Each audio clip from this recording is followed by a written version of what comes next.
আজকে আমরা জানব ভাওয়েলগুলি সাধারণত কিভাবে উচ্চারিত হয়।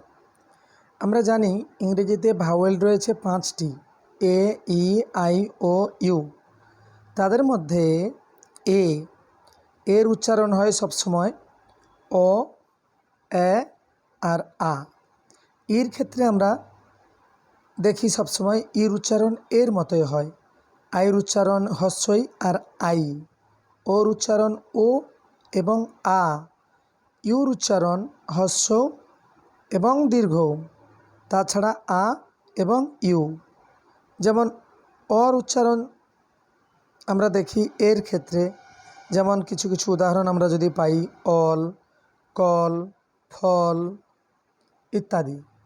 এবং এর উচ্চারণ আর ক্ষেত্রে আমরা দেখি man, can, fan, rat, hat. এবং এর উচ্চারণ আ হয়, সেক্ষেত্রে আমরা কিছু উদাহরণ দেখতে পাই, যেমন আর এর উচ্চারণ আর ক্ষেত্রে রানী, রাজা, কার, ফার, জার।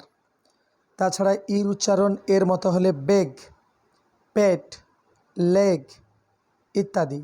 আইর উচ্চারণ হস্যইর মতো হলে বিগ, ডিক অ্যান্ড টিন। আইর উচ্চারণ আইর মতো হলে বাইট, কাইন্ড অ্যান্ড ফাইন্ড। ওর উচ্চারণ ওর মতো গো, সো, নো। ওর উচ্চারণ আর মতো কাম, সাম অ্যান্ড লাভ। ইউর উচ্চারণ ইউর মতো ফুল, বুল, পুট। ইউর উচ্চারণ আর মতো শার্ট অ্যান্ড হার্ট। ইউর উচ্চারণ ইউর মতো unity and union. Thank you.